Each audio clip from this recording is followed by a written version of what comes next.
పెసరపప్పు మునక్కాయ ఎలా చేయాలని రెసిపీని చూపించబోతున్నాను. నేను ఒక చిన్న గ్లాసు పెసరపప్పు కడిగి పెట్టుకున్నానండి ఒక బౌల్‌లో. చూడండి ఈ పప్పులో నేను ఒక ఆనియన్ ఒకటి తీసుకున్నానండి.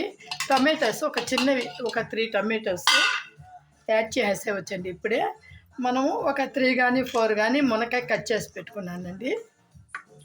ఈ పెసరపప్పు మునక్కాయ ఎండలకి చాలా బాగుంటుందండి.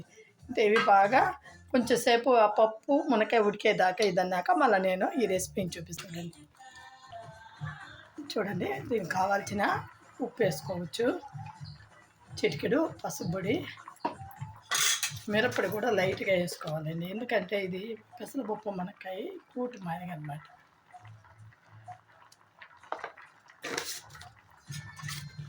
ఉడికిపోయింది. దీన్ని ఇప్పుడు తిరమాత ఎలా వేయాలనేది నేను చూడండి. కడాయి పెట్టుకున్నాను. ఆ కడాయిలో 1.5 స్పూను ఆయిల్ పోసానండి.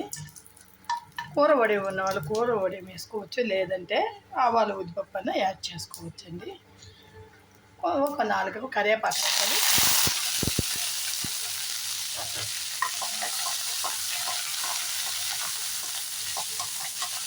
ఈ కరివేపాకు పప్పు కూరలు చేసుకొని తింటే మంచిదన్నమాట. నేను చెప్పినట్టు మీరు చేసుకొని తిని మీకు నచ్చినట్లయితే నాకు సబ్స్క్రైబ్ చేయండి, లైక్ చేయండి, షేర్ చేయండి.